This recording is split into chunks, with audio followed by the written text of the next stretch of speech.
So this duel trial, this is the most cursed duel trial I've ever seen. Master Duel Beginnings. Who would want to experience this again? And compete in this event using cards available on the initial release of Yu-Gi-Oh! Master Duel and its Forbidden Limited list. Okay, let me just whip something up real quick. Yeah, okay.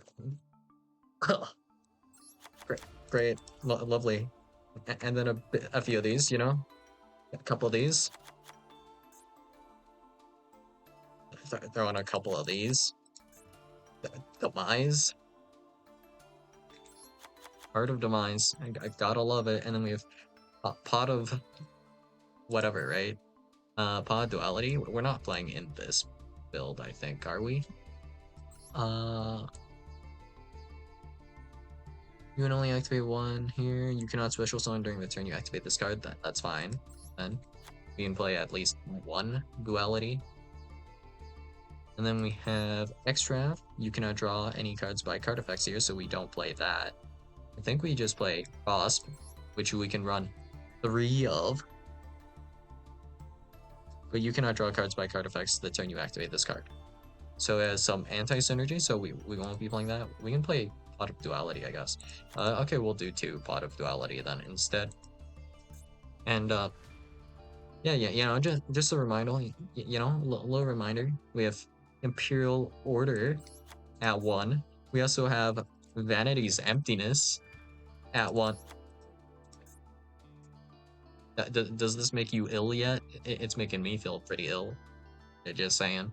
And yeah, do I really need to keep deck building with this? Like, well, also, yeah, just might as well throw this out there, you know.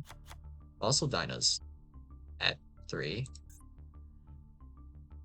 Inspector Border is also at 3. So the only saving grace that you have here is who is willing to craft all of these cards. Surely that's probably what we're feeling right now. And yeah, surely no one is going to craft full on stun, right? I'm not confident in that sentence, but yeah, this is legitimately concerning. But yeah, on the right side, we have Hulk back technically, but also Hulk is not as good because there's no Baron, because Baron wasn't released yet. So you have specifically maybe we could make like a Warlord Savage, or it's like a Satellite Warrior, I think. So it's like you make Warlord Savage, next turn you go like Hulk or Formula, and then Formula makes I guess Satellite Warrior. So it's like these two, because you require a non-tuner Synchro Monster, I guess. And then you can do like Pops or something. I don't even remember all of the Slime cards at this point. It's just like you still have room for so many. And I guess there's also technically this yeah, this is legal. Dynamite Burn.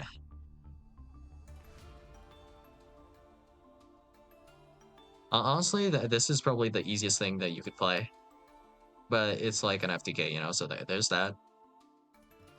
Oh right, we also have this in the game. We have True King of all calamities. We have Rongo Miniad.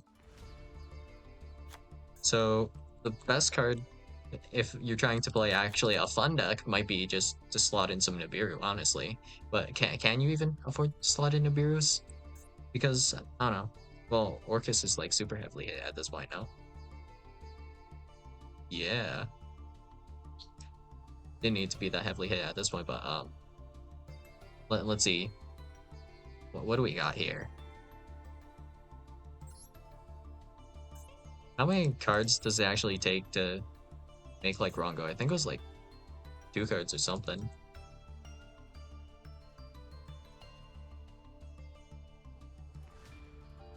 Yeah.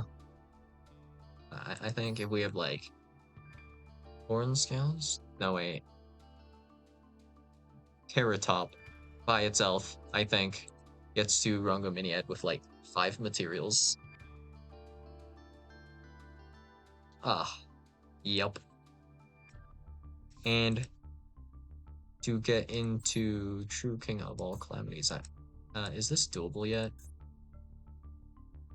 I think you can get into this off of just Hulk, and you can't get any further because Cupid Pitch is not in the game yet. So I believe Hulk just converts into a single True King. I'm not like 100% sure on this because it's been a while. But I'm pretty sure that's what Hulk Dawn can convert into, aside from like probably about 2 Omnis, I'd say, at this point in time. That or maybe you can still get into. Can we get into Colossus here? Maybe not, right?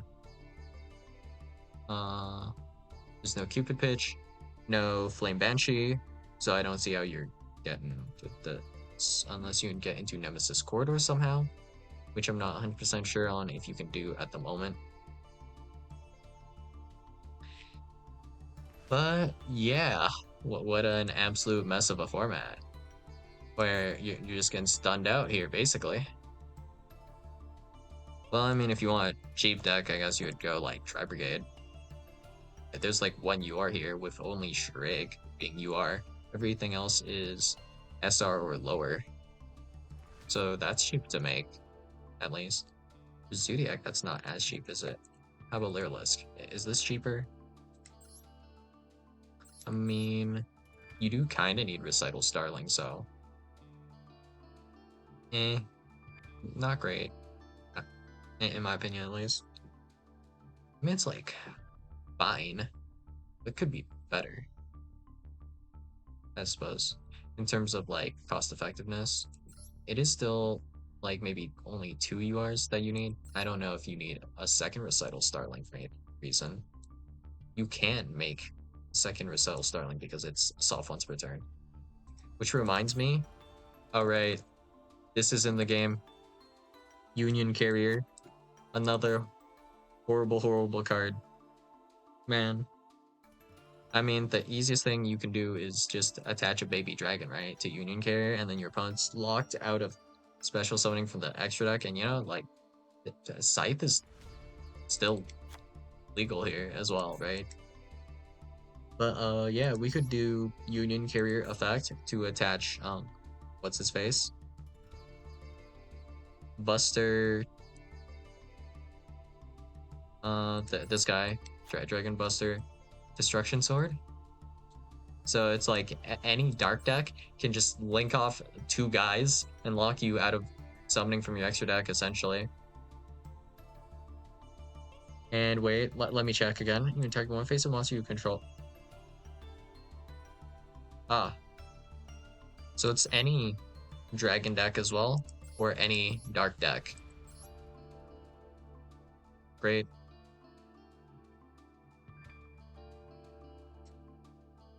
That's pretty painful. And then wasn't there still something else aside from this?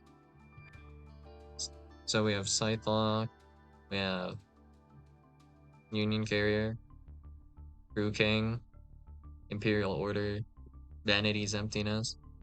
We have every single stun card here. We have the Dynamite FTK. It's just like Eldlik, pretty much. Eldlik stun, I guess. Left to take a look at, I suppose. I don't remember what other stun cards you played, genuinely. Just having amnesia here at this point.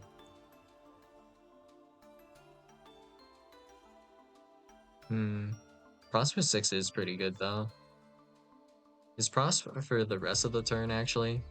We can just set Prosper, can't we? Oh, dude. Rest of this turn...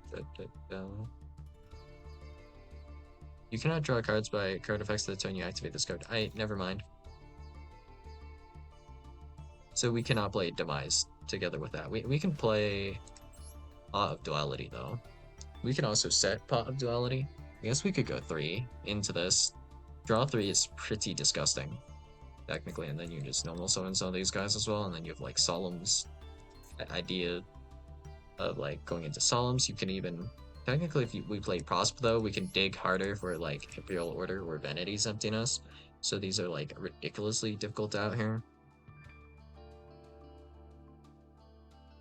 Well, looking at this deck, like looking at this deck list honestly makes me feel sick. So yeah, we're not doing so great mentally right now. Yeah, just purely off a look at this.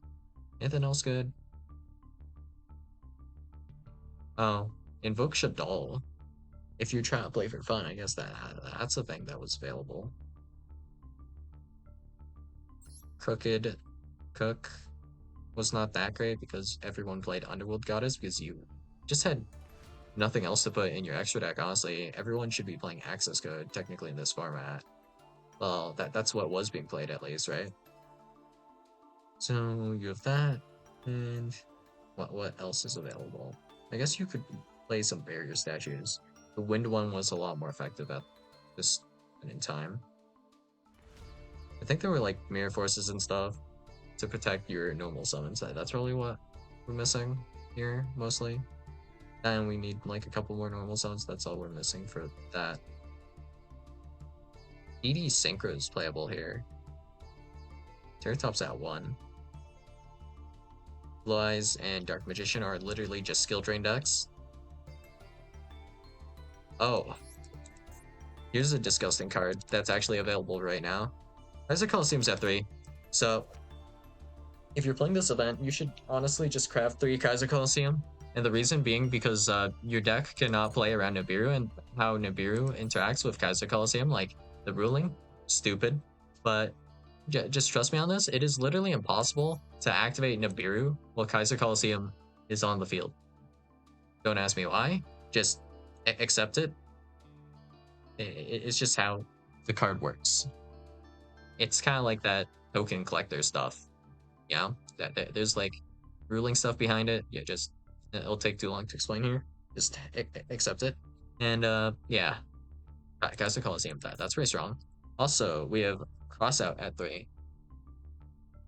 So the strategy here is partially to like hope your opponent, like assuming I am playing Nibiru, I'm going to just have to hope you simply don't have crossout. And also, you know, if I'm going second, I also have to hope you don't have crossout, just because if we're playing the same deck and you cross out one of my key cards, because you're also playing the same deck, your end board is already built, so you don't care about if that card gets negated, but I will care because I'm still in the process of essentially building my board and trying to break yours. So crossout is extremely toxic, like ridiculously so. And also, like, Maxi here, this is pretty terrible, simply because your opponent has so many outs. To Maxi, it's like a small miracle if you resolve this. And this also makes it so you're somewhat rewarded for playing some jank hand traps. So instead of playing like Maxi or Ash Blossom for interaction, I mean, you would still play Ash Blossom for like Maxi, I guess, right? But to play around the crossout, you have ideas of playing like Ghost Mourner, for example. Effect Veiler can be okay if your opponent's not on Effect Veiler. We have Ghost Bell, which prevents special summons from the graveyard, which is not bad. And then there was also like some decks where Miradora would even be kind of okay. Yeah, just to really make sure our opponent cannot cross out us. Because cross out is that terrible, straight up, to deal with. And to play around people doing this kind of stuff, you would slot in a bunch of like one of hand traps for your hand trap slots. Because you're running 3 of crossout, so why wouldn't you run like one effect Veiler, one like Ghost Spell, one whatever, you know? So yeah, that's some ridiculous jank right there, I guess. Not an insanely big fan of this format as far as this goes. Oh yeah, I forgot about this, but we've terraforming legal, right? How are we doing with chicken game? Chicken game's at 3, okay. Yeah, that's fine, I guess. Bush Burial should still be at 1. I don't remember what else got hit over time. But I think that this is mostly everything. And I'm definitely going to have to craft 3 Kaiser Coliseum despite this being a ban card, I guess. Why do I only have 1 of these? Oh, because it's not available, huh? I can't dismantle it, though. Where did I get Kaiser Coliseum from? Huh. Never got a playset. Unlucky. Guess I'll have to spend the 60 SR points on this. Well, it is what it is. I do have like a full Zombie World core ready at all times. With Ritual and Healthy Fibrax as well, you know, so always prepared to play Zombie World, basically. Well, let's see. Is there any other heinous floodgates I should know about here? Not really. I think that's most of them, right? And yeah, so the meta decks basically though, we have a Virtual World, Tri Brigade plus either it'll be Tri-Lyrilisk, or you have Tri Zodiac. So Tri Zoo, Tri Lyrilisk, and then a lot of other things that are playable, but that was what was like meta at the time, I guess. A few other playable strategies here and there. Like technically, you would play Subterror, full power Subterror, and by full power I mean that you would play them with like every single one of these floodgates, and that's pretty much full power, right? Yeah.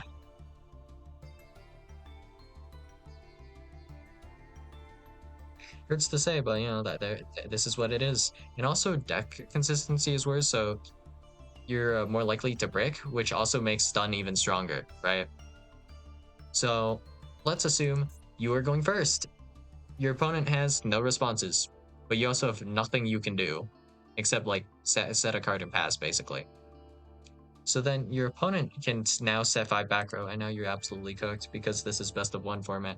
And look at this. We have 1, 2, 3, 4 outs to a, let's say, Harpy's Feather Duster, right? And if you thought that, you'd be wrong, because we actually have a higher amount of potential to out a Harpy's Feather Duster than you have to draw it. So let's assume you have 1 Harpy's Feather Duster, we have 1 Imperial Order, we have 3 Solemn Judgment, and then we have Duality, which can dig, we have Prosperity, which can dig, and then Card of Demise, which draws 3, which can draw into any of these cards, right? So what I'm saying here is basically it's unoutable and impossible to deal with. So you're basically cooked, is what I'm saying here, because there's no way in the world that you could potentially beat these Solemns, which they have much easier access into Solemn than you do into your like Harpy's Feather Duster. And that's assuming they aren't playing protect cards, because they can technically play some cards that protect their back row as well.